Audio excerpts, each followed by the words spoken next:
Welcome back to Just Got Radio on BJPENN.com. I'm your host, Cole Shelton. We got a good lineup here ahead of the UFC Fight Night card on Saturday night at the Apex. First up, we're going to be joined by Eryk Anders, preview his fight against Christian Leroy Duncan. Always a good time talking with Eryk. A really big fight against Christian Leroy Duncan. Second last fight on Eryk's contract. And he said those are his final two fights, looking for this 10th UFC win, which he says would mean a lot. He's obviously coming out that big one over Weidman, but kind of laid out his final two fights, would like this one and then MSG to retire. As we then talked to Miles Johns, preview his fight against Gene Matsumoto on the main card. This should be a really fun fight, a fun bantamweight fight. Gene Matsumoto coming off that split decision loss to Rob Font his last fight. Miles, he's looking to get back on track after Felipe Lima loss, and he learned a lot from that fight, and he thinks he's going to be a lot better here, and he's really looking forward to bring it on to Gene.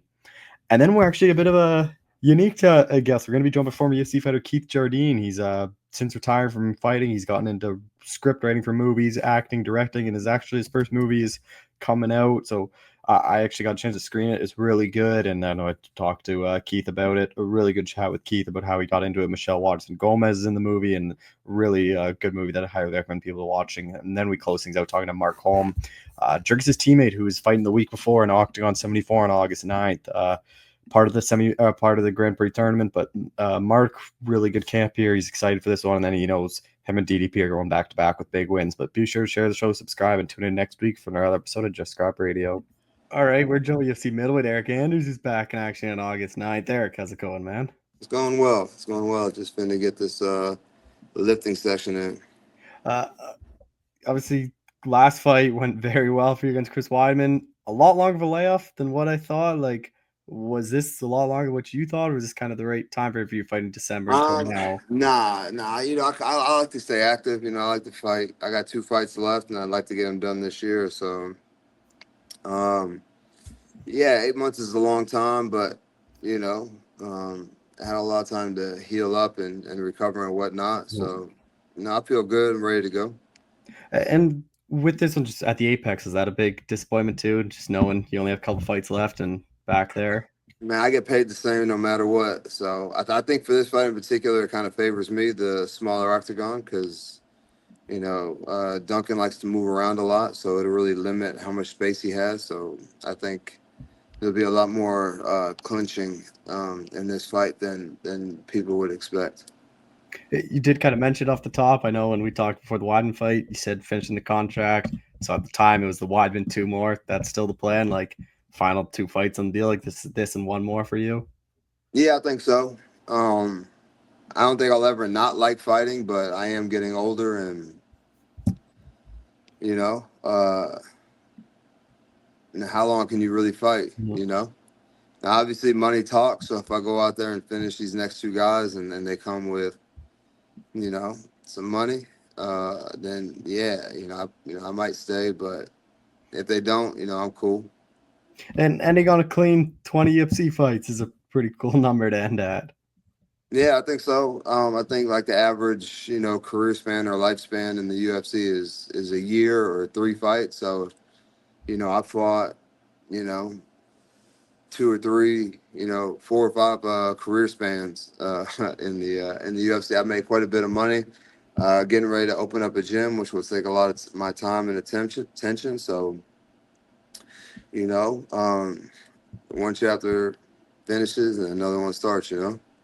Where is training camp for this one? Is it the usual spot, same training partners, or bringing anyone different for Chris? Yeah. I'm training here in Homewood, Alabama, a little suburb of Birmingham, with as Spartan Fitness with Chris Conley and the usual cast of characters. How familiar were you with Christian, like before you got the call to fight him? I had seen him fight before. I hadn't never studied him really or anything like that, but I like the fight. I like the matchup. I think it'll be fun for all parties involved, especially the fans. So, they call, I answer. So here we are. You said you think the smaller octagon favors you. Like, why do you think that is against him? Because he's a mover. He likes to stick and move, and I think that the Apex octagon is like a third smaller. It's only 24 feet versus 30 feet, so that's quite a bit of difference in the space that you have to move, and makes it a little bit more difficult to do so. You know, Do you think it'll change the way he fights, or like has it changed the way you fight when you go into the smaller octagon? I fight the way I fight. Yeah. You know, regardless. You know, whether it be in the street, in the it wouldn't matter if we fought in the boxing ring, the big octagon, the little octagon, or where. You know, I'm gonna fight the way I fight. So yeah, I think he will have to make some adjustments. But we'll see what he brings to the table. Uh, you get a win here, it'd be your 10th win in the UFC. Like, does that mean anything to you, getting double-digit wins? Um, well, yeah, of course you want to win. Your money doubles when you win. So yeah, it's important to get a win. It's important for me to go out on a high note. So yeah, of course. Yeah, because like we just kind of talked about earlier, like 20 fights, pretty hard to do. 10 wins, like I feel like people getting to double-digit wins is like harder and harder because it just like seems like they're churning out fighters more and more. Where people just don't really get the opportunity to get that many wins. Um, yeah, but to be honest, I should have more wins. There were a few fights that were really close that I let get away. Hmm. Um, so yeah, I'm not really hung up on the amount of wins. More so the amount of money that I make. Yeah.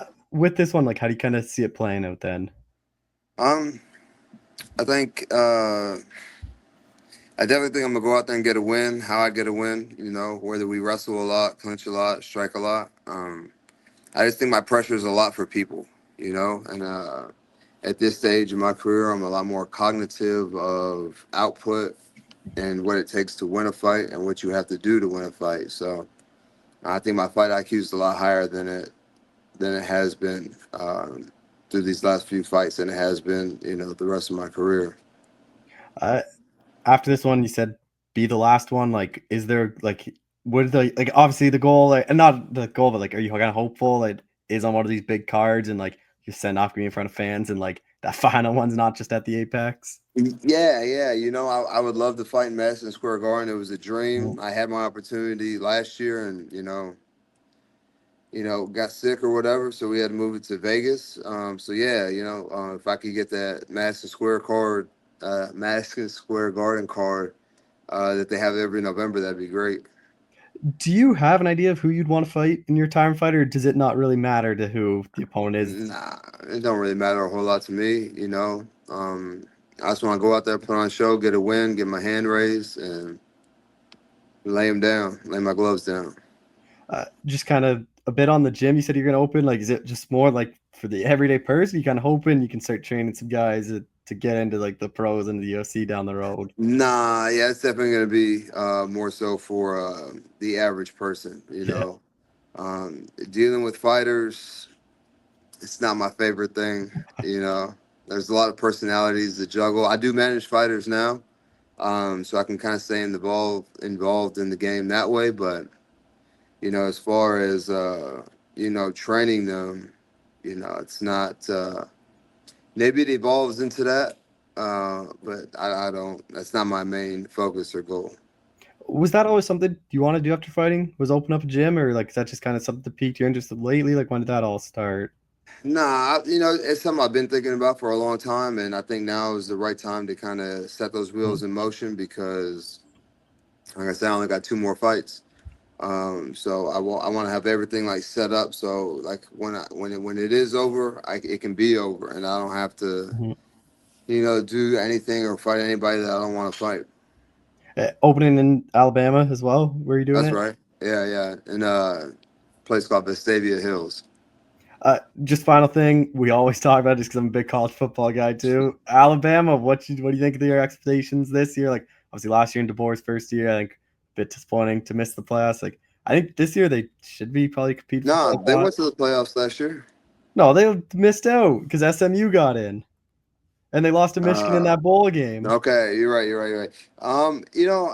But they started a 10-win season. Yeah, Yeah, I think that's just kind of the spoiled Alabama fan, and people that's like their expectation is national championship or bust. But to win 10 wins, win 10 games in your first season, I think the biggest thing that they lacked last year was consistency. You know, they Mhm. beat the number one team in the nation in Georgia, then lost to unranked Vanderbilt the very next week. So, you know, only three other times outside of that time, that was the fourth in college football history, has that ever happened. So, um, yeah, I think that, you know, they've landed a lot of recruits, which, you know, I really don't think means anything anymore because, you know, they can just all just transfer whenever they want. But yeah, I think he'll have much more success this year. Probably will make the playoffs. Now that you know he's got his, I think he got his offensive coordinator from Washington down there Mhm. now. Some of those guys have been in the system for a little bit, so yeah, I think they'll have a pretty successful season. I guess I just got that into like you're not a huge fan of how like the transfer portal and like NIL and that all world is at college. I mean, I'm all for the NIL. I think the players should get paid and Mhm. should be able to maximize their their likeness or whatever and make Yeah. money. But I don't think that you should just be able to transfer with no reason or, you know, just because another team came and offered you more money. You know, I don't think the players should be poached from other teams. And there should be a penalty if you do transfer. Like maybe you have to give all the NIL money back, or I don't know what the solution is, but NIL I'm cool with, but the transfer portal I'm not feeling that. Well, Eryk, I appreciate the time as always. Thanks so much for doing this again. Hey, my pleasure, brother. Anytime. All right, we're jumping UFC bandweight. Miles Johns, who's back in action here pretty soon. Miles, how's it going, man? Going well, man. How you doing? I'm doing well. Like, obviously, it's been a bit since we saw you in December. Like, is this a lot longer of a layoff than what you thought it would take for you to get back in there? Yeah, a little bit, but it is what it is.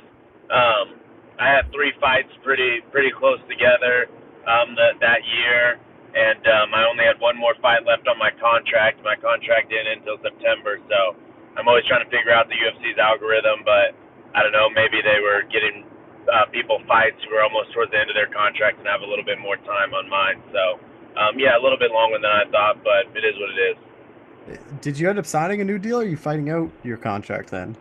I did. I thought I was gonna have to fight for a new one, but I ended up signing a new deal. So this will be my first fight on my new 4 fight contract. Just quickly on your last fight, like, what do you take away from that? Like, kind of a weird one. You're supposed to fight Cody Garbrandt. It gets moved a bunch of times, and then in comes Lima. Like, it's kind of hard on you. Like, what do you kind of take away from that fight? There was a lot to learn in that fight. Lima was a really big prospect. I think that he is still going to be good. I wasn't very impressed with him in his last fight. Seemed like he fought a little bit scared, but it is what it is with that. But there was a lot to learn with that one. It was yeah, it was. I took a lot from that fight, and I'm looking forward to implementing that in my next one. And your opponent here, Gene Matsumoto, like, how familiar were you with him? I was pretty familiar with him. I saw him fight. I saw him fight Rob Font. I saw him fight Dan Argueta. Anybody I fight, I'm always watching theirs, and I had fought Dan already, and I was hoping he was going to get the win. So I saw him fight Argueta, and then I saw him fight Font, and yeah, so I was pretty familiar with him. He's a tough kid. What did you make of his fight against Font? Like, obviously, a step up in competition, pretty close fight. I thought Font had won. Like, what did you think of that one? I don't know. I thought it was close. Like in the moment, I didn't think that it was like a robbery, but when I go back and watch film, I could definitely see how people thought that Matsumoto won. You know, but of course, I'm watching film now as somebody that's going to be fighting him, so that makes it like I'm more I'm seeing the good things that he does more. But it was a close fight. I mean, those first 2 rounds, you definitely could have given to him. So yeah, I think he just proved that he can hang with the top level guys. Uh, just fighting at the Apex, is that a bit of a disappointment there that you don't get in front of a crowd? I love the crowd. The crowd was really fun in Tampa, but it is what it is, man. I'm just excited to be able to fight. Hopefully I get this dub and I'll be back in front of a crowd again. Uh, Camp all out in Kansas again, as always. Yeah, yeah, up here in Kansas City, and it's going really good, man. I feel better than I ever have. Like I said, I learned a lot from that last fight. I felt like some of the four before that, I wasn't really getting challenged on my feet too much, and I was, I don't know, it was, I definitely felt like that was a good learning lesson for me in the last one, and I'm just, I feel better than I game plan, make some things with my diet, and yeah, the camp's been going great. With Trey as your coach, like, what do you learn from him? Because it's like he's a really good fighter, but I feel like he's a better coach, maybe somehow. Like, he seems like he's like very like breaks things down every time to talk to. Like, what is it like having him as the coach? Yeah, absolutely, dude. He's some of those guys are like that. To where, I mean, Trey's a great fighter. He's a world class fighter. Obviously, he would have beat Thiago Moises if he hadn't torn his bicep. I don't know if a lot of people know that, but he tore his bicep in that fight. He was gonna take his back, which Trey never falls off of the back, but his bicep just couldn't hold up, and that's why fell off of him in that last round and had to stay on his back the whole time. But yeah, he's a world class fighter, but he's an even better coach, man. He just really studies the game. He's super diligent. He's very on point with the film study. He's recording all of our rounds, sending all of our rounds. We do privates multiple times a week. He never misses. He's never late, and we just really run through things, and we're like super thorough with it. So yeah, it's good. We have a really good dynamic. It's different because we are both currently fighting, but he also is my coach. But it's worked out really well. So I really enjoy having him in my corner. We feel very confident. I feel very prepared going into these fights, and yeah, it's been good. Who are the main guys you're working with for this camp? Well, yeah, I got Trey there, and then one of my friends, Lucas Acosta, and then I brought in another Muay Thai guy. His name's Khalid. He just does like a lot of Muay Thai fights, and Matsumoto kind of has a Muay Thai base. And then, I mean, there's so many guys at Marathon that are just, up and comers, the young guys that give me great rounds. I'll be working this week. I'm on the road right now. I'm headed to Wichita. I'm going to meet my little brother Elijah. We're going to be training. We're going to be training this week. This weekend, I'm going to Newman University, the college that I wrestled at, and that coach is going to put me through the ringer with some of their wrestling guys. So I'm just trying to get I've just been getting a lot of different work. And like 90% of my work is in Marathon, but I also pull some guys in and do some rounds some other places and stuff. So yeah, it's been really good. I've been working a lot with my boxing coach as well, Melvin, and it's gonna be the first time that he's also in the corner. So yeah, just get him work wherever I can. Kansas City, there's a big population of fighters, and they all kind of dispersed after the James Krause thing, but people come back and visit, and there's still a lot of guys there. Like Gage Young is getting ready for a fight August 23rd. He's in the UFC. I got some work with him. So yeah, we're just piecing it all together. Do you think the gym is kind of past that whole thing? Because it seems like Trey's done a really good job of it is a brand new gym, and it's it seems like guys are starting to go back, and it seems like it's starting to get a lot more respect than it how it was for a bit. Yeah, for sure. Everything builds back. It was a different dynamic when those guys were teammates with Trey. I think that made it kind of hard for some of them to just transfer straight over to Marathon. Without James being like the head coach and stuff. So they kind of dispersed like that. But it's definitely building back. And we also got a bunch of young guys coming up that are building Marathon. Like one of my main training partners, Brendan Wickersham. I think that's how you say his last name. He's a really good young kid. He only has one amateur fight, but he's very good, and he gives me very good rounds, very good work. He simulates Gene very well, and so yeah, it's good. With Gene, how do you kind of see this one playing out? Okay, awesome. I think this could be a fan favorite fight, a fan friendly fight. Gene comes forward, and I love guys that come forward. That was one of the things with Lima that was a little bit different. Styles make fights, and he was staying away from me the whole time, and he throws those flying knees and a bunch of kicks and stuff, and I was trying to pull him in. I kept telling him, I kept motioning him in. I was like, come on in. I could hear his coach in the corner. Don't listen to him, Felipe. Don't listen. You're winning the fight, which was smart on him. He wasn't very emotional, and he stayed away from the firefight. But Gene is one of those guys that's going to come in and he's going to oblige. And I love that type of fight. You know, I think that we're going to be throwing heavy leather. I think that we're going to be mixing in the wrestling, but it's going to be power wrestling, exciting type of wrestling. It's going to be all over the place, man. I'm just getting ready for just a 15-minute war. You know what I mean? And I do think that if he continues to go forward and he tries to push like he did against Font or like he did against Katona, by the end of the third round, he's going to be asleep. What do you think a win here over Gene does for you and puts you in a division? Like, I feel like you're kind of closing in on getting a ranked guy, especially if you beat a guy like Gene. It's gonna put me right back in the mix. You know, like the Lima fight was a close fight. You know, I didn't do everything that I could have done to win that one, but win against Matsumoto, I think, puts me right back in the mix. I don't know if I'll get a top 15 right after, but I'll probably have somebody right outside the top 15, and then you know we string a couple together, we're right back in that top 15 mix. What is the goal then for this year? Like, I imagine is to get at least one more in this year.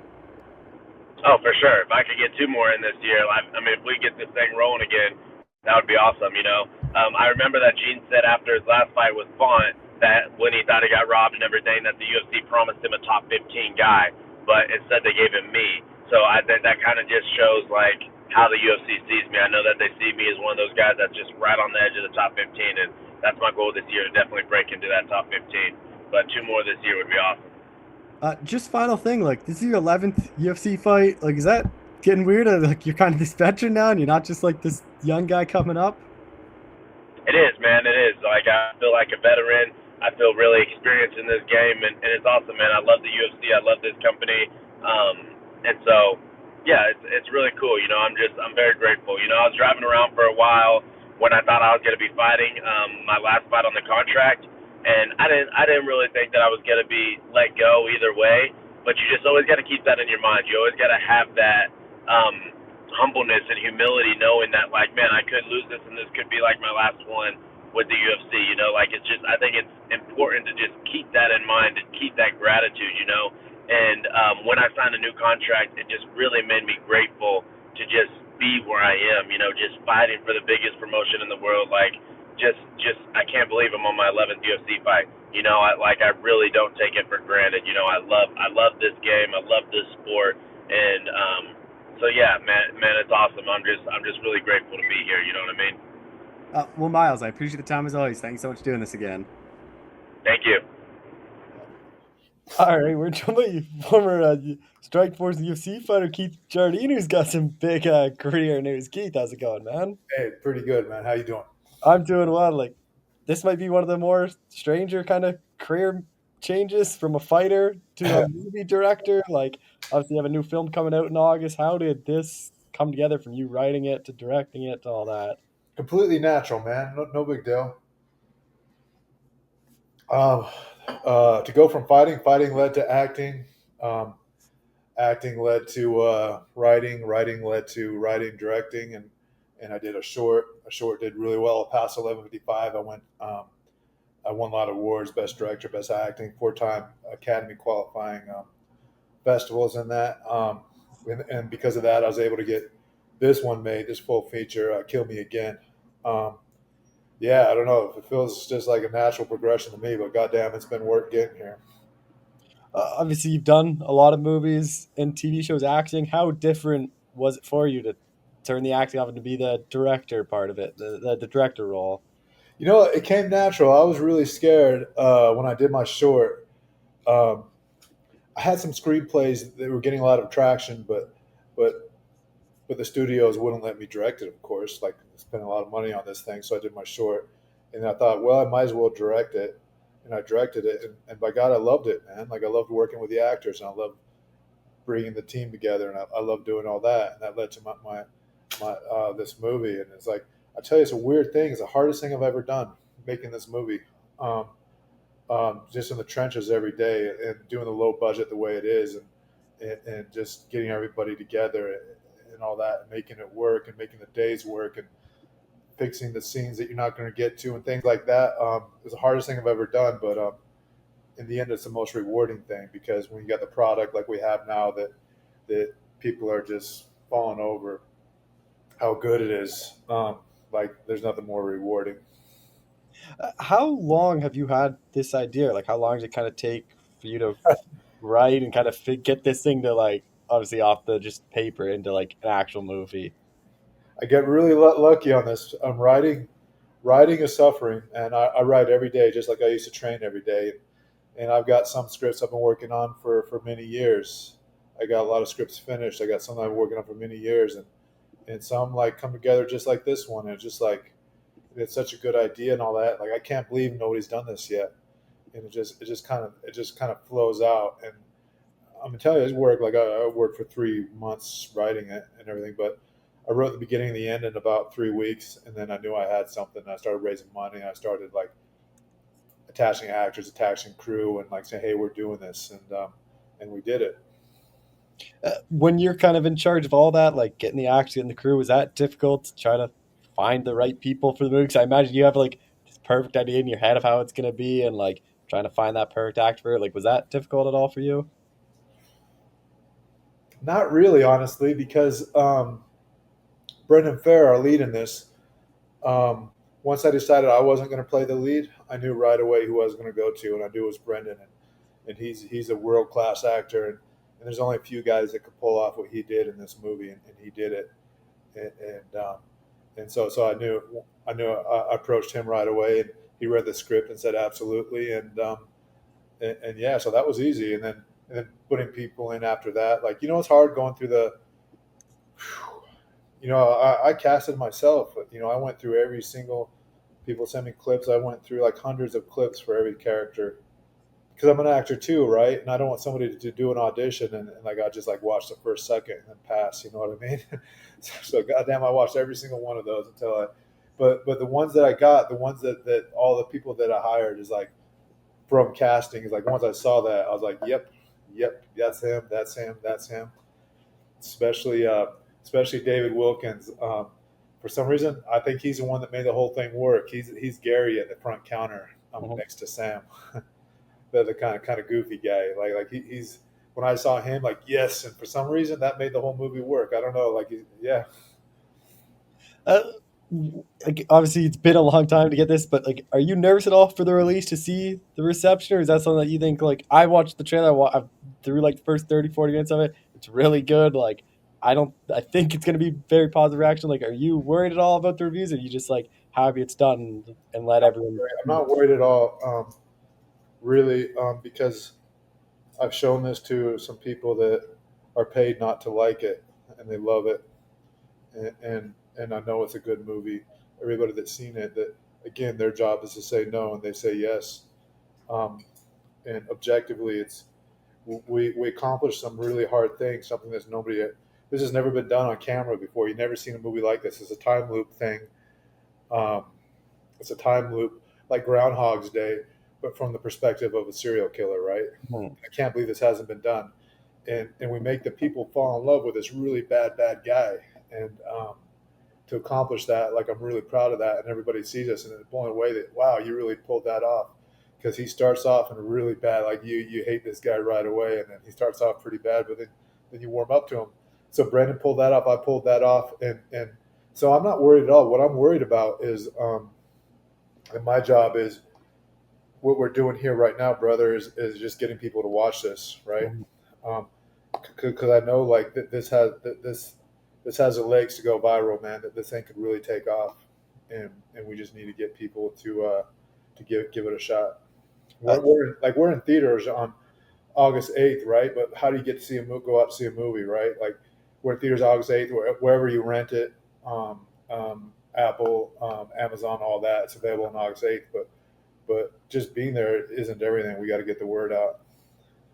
That was kind of my thing. Is like obviously in this time frame, like it is a bit different of theaters, like direct to streaming. Like what kind of was the reason to go to theaters? Because I still love going to movie theaters. I think seeing a movie in theaters is the best way. Like I think it's way better than just streaming it. Like was that kind of your thoughts with it as well? Absolutely, that's one of the best thrills of my life. In fact, I'm trying to expand the theatrical run beyond the first week and beyond the theaters that we have and that's why I'm trying to get people to hit it right away. And man, people hit it right away and then it goes viral. We can do that because there's no better feeling for me than to be in a theater full of people watching my film and reacting to my film, laughing and cheering and reacting the way they're supposed to react. Like there's no better feeling than that. No fight, nothing can match with the feeling of your art up there fully exposed and people reacting to it. So yeah.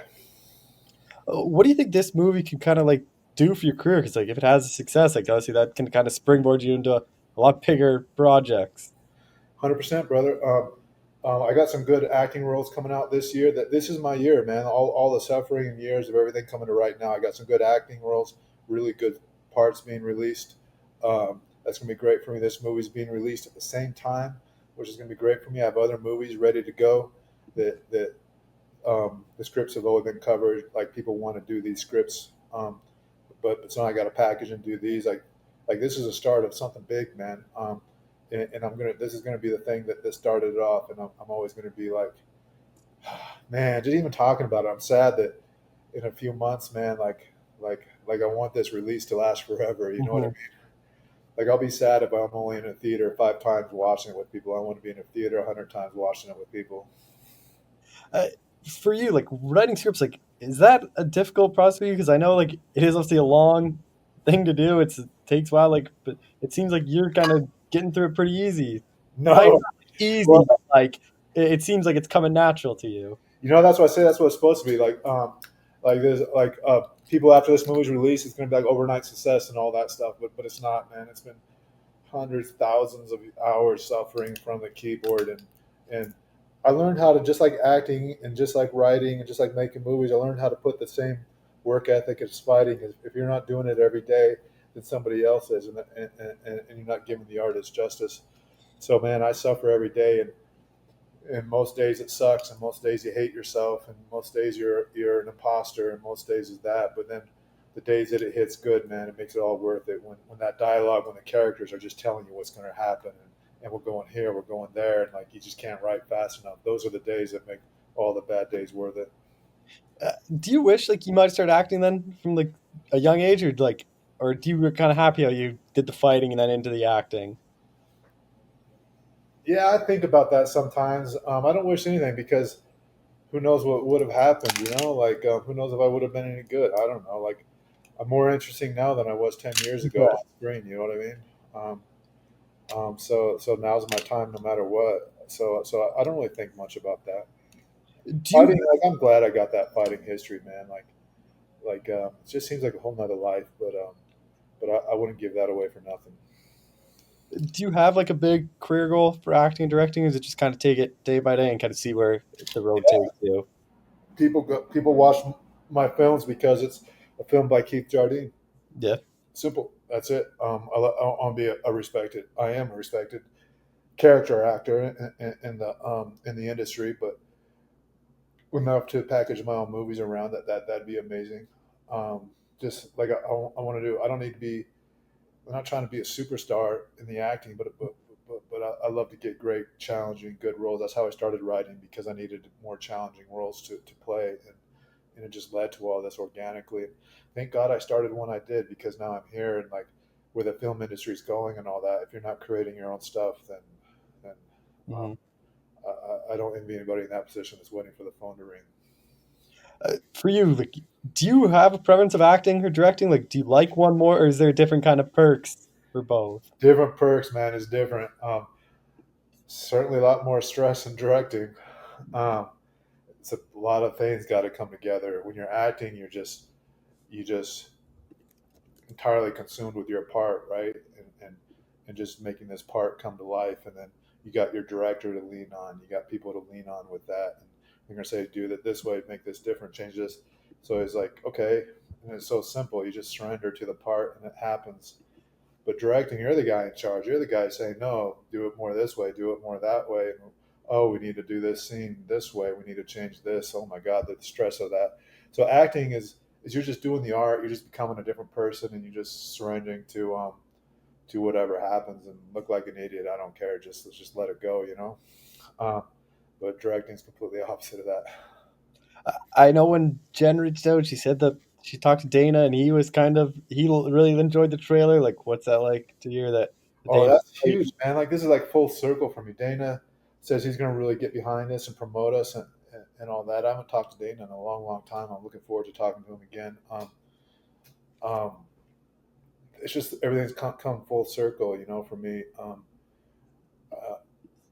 I know that the time. Like I can't wait to go to the UFC as Keith Jardine, the writer director, not Keith Jardine, the former fighter, and like being in the stands for Keith Jardine, former fighter, writer director, with this movie coming out. Like that's me. I'm way better at this business than I ever was at fighting. Just a couple more things. Like for you, is there any like dream people, whether it's like you want to act with or work with? Like, is there any like kind of bucket list kind of people that you'd like to work with eventually in your career? Work with eventually. Um, uh, it's more like work with again, right? Yeah. I worked with Paul Thomas Anderson earlier in my career with Joaquin Phoenix, Hmm. and actually I worked with Joaquin recently on Eddington coming out, so I got to do that again. But I would love, now that I'm on this side of it and I know so much more, I'd love to work with Paul Thomas Anderson again. Um, I work with John Bernthal again. I can't wait to work with him again. He's such a wonderful human. I don't really think about that too much, but I just worked with Juliette Lewis. Um, we were buds on this show, and it was amazing. And she's such a crazy good actor, and I learned so much just by watching her and hanging out with her. And like Jason Segel, I had no idea he was. I mean, you know, he's a great actor, but he's a comedic actor, right? And then Hmm. working with him just recently is like, oh my god, this guy's like an actor's actor. This guy's freaking amazing. I just want to work with people, you know. Uh, just a couple things. I was curious about your fighting career. Like when you look back, like you were obviously in like kind of that early middle age to the UFC. Like, did you ever think sport would get like this big? The UFC would get like this huge back then? Yeah, I did. Um, because like yeah, we did know. And what was cool about being then is being back then when it was just taking off at the during the tough times, the tough fight, the TV show, reality show times, is everybody was just working as a team trying to make this sport work, you know. And we knew that it could do it. We just it was like a family, everybody trying to make this thing happen. But it's so in our blood, this MMA, this fighting kind of thing is in our blood. It's better than boxing and anything. I love boxing, but it's more raw and it's more real. MMA is like a unique sport where the hungrier guy, the cliche where the hungrier guy, the guy that wants it more, the guy that's just raw dog hungry, trying to win this fight and sacrificing everything to do this. It's way more important than having a skill set. You Mhm. got to have enough skill set, but skill set's not everything in this sport, which is very unique, man. There's not too many sports where the better skilled guy automatically doesn't win, right? And Mhm. and just to see people like show that in the ring, there's nothing better than that, man. You had a lot of like big moments in your career, like big fights, like fight of the night kind of things. Like, is there one moment that kind of sticks out as your kind of favorite of your career?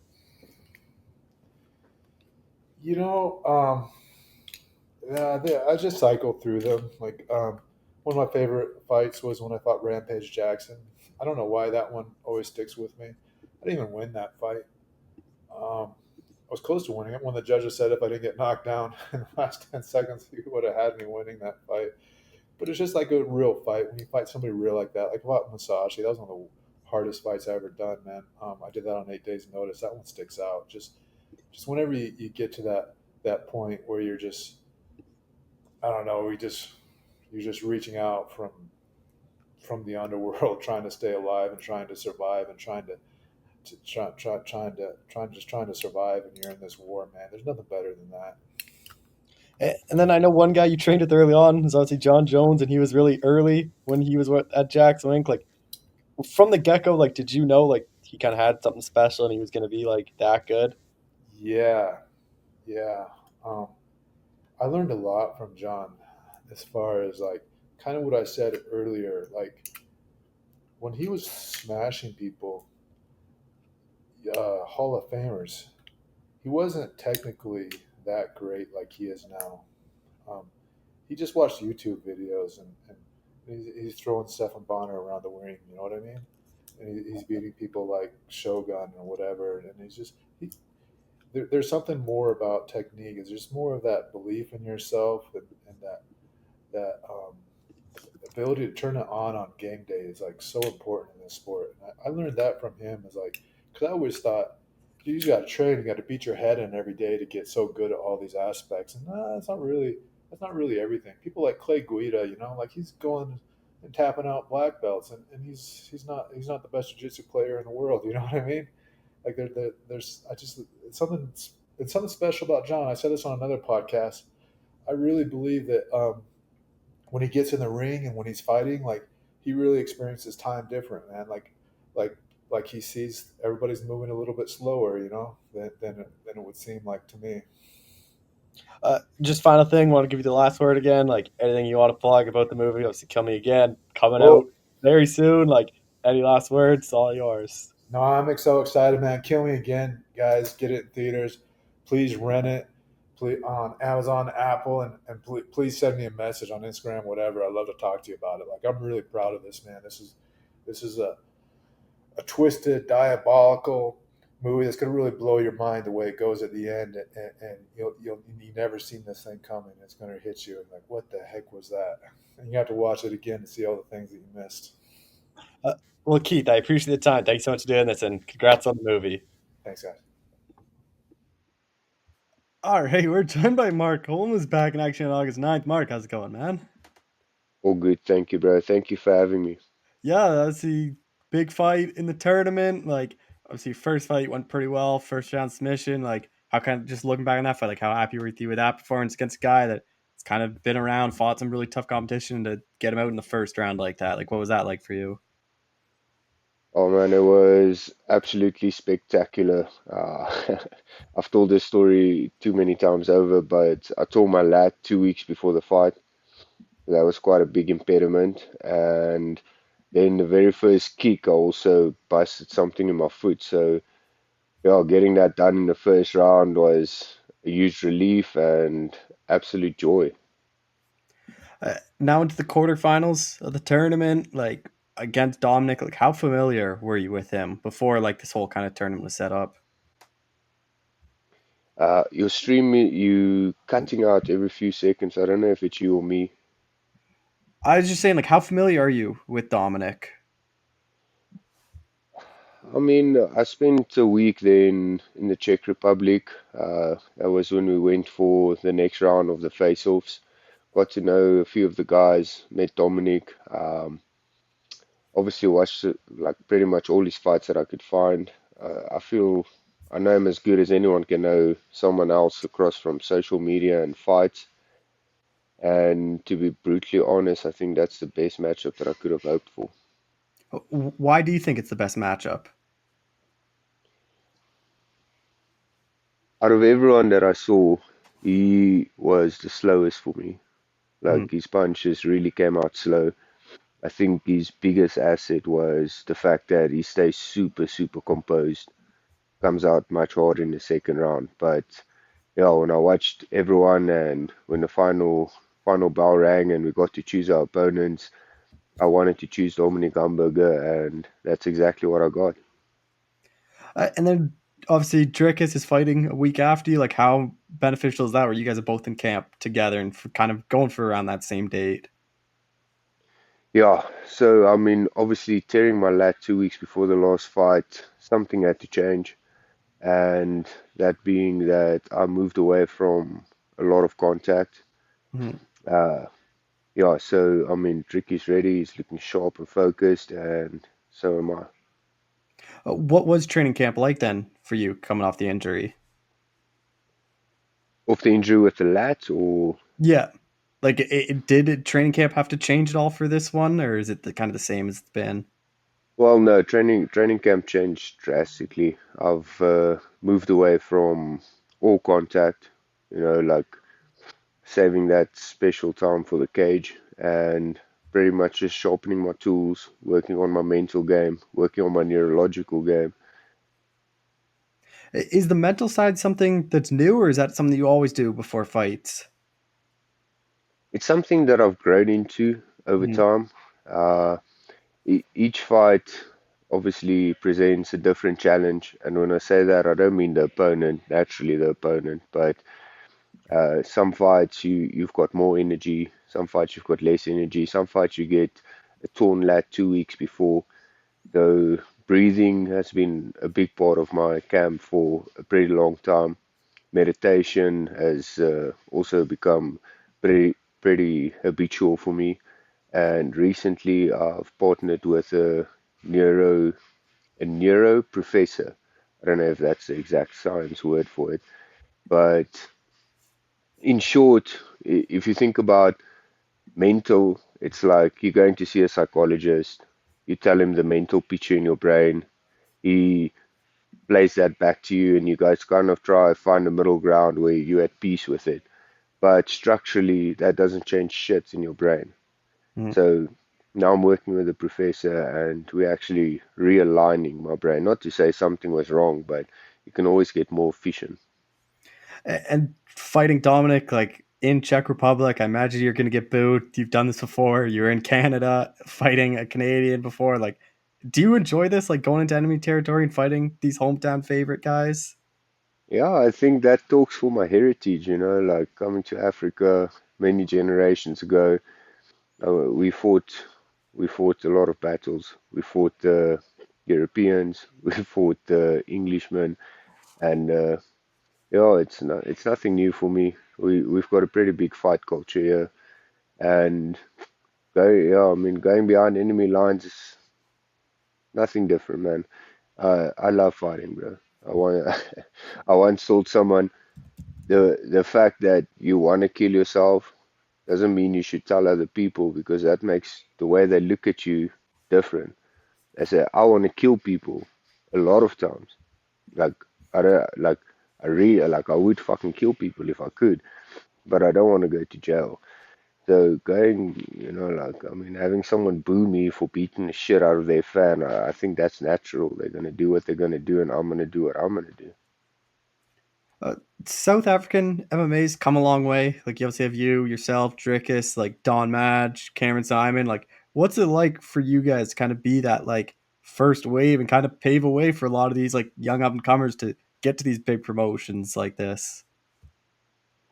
Yeah, I mean, it's interesting that you say we the first wave because before us there was a wave that the world never knew, and those guys paved the way for us. And yeah, I think we're just doing our part in passing it on for the next generation. I will say there's a lot more love. I love the fact that people don't ask me if I'm doing UFC no more. Mm-hmm. They know what MMA is now. And generally speaking, yeah, it's growing in South Africa. People love it. Like I said, fighting culture. Now they've got a actual sport that they can coop to that, and yeah, people are loving it, man. Do you think it's only a matter of time until one of those big promotions? Like I know PFL is just there, but like the UFC or like do you think it's just a matter of time until UFC heads out to South Africa with Drickus? Bro, I don't know if you watched the PFL event. I don't know that it was such a big success, and I can't speak for the UFC or anyone else, but Africa's different, man. Mm-hmm. And I'd like to see that. Everyone would like to see that, but the reality is sometimes a lot different. Back to your fight with Dominic. Like, how do you kind of see this one playing out?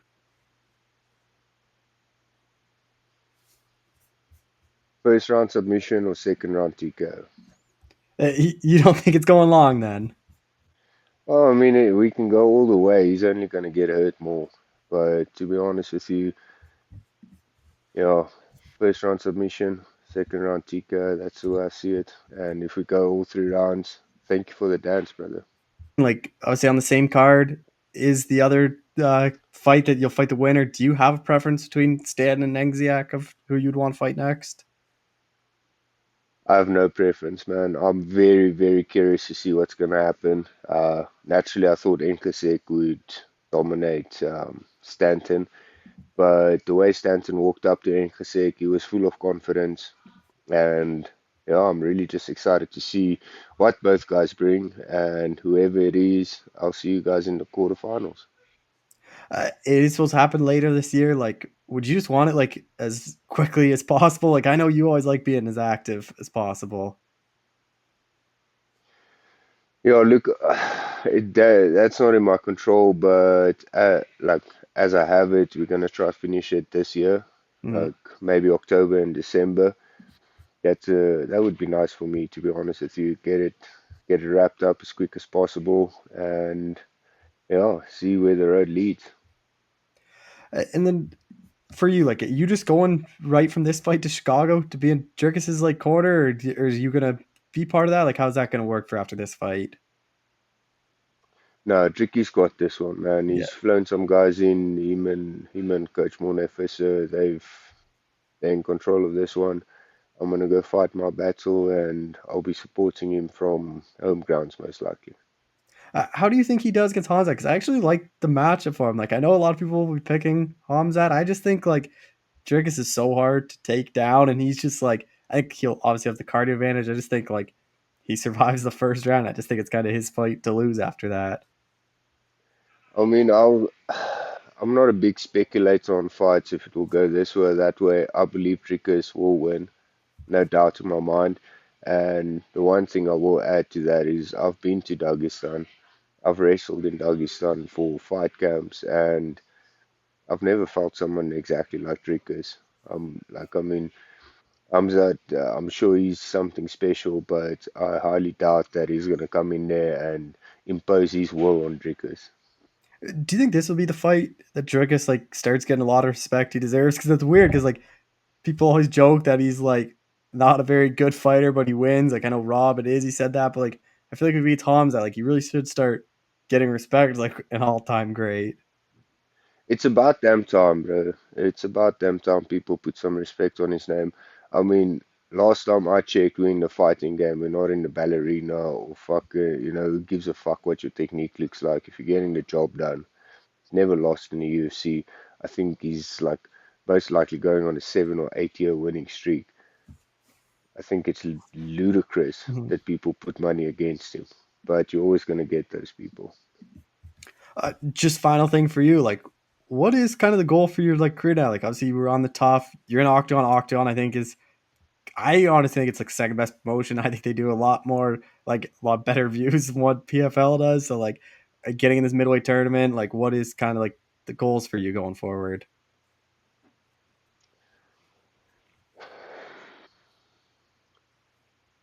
I said this earlier in another interview.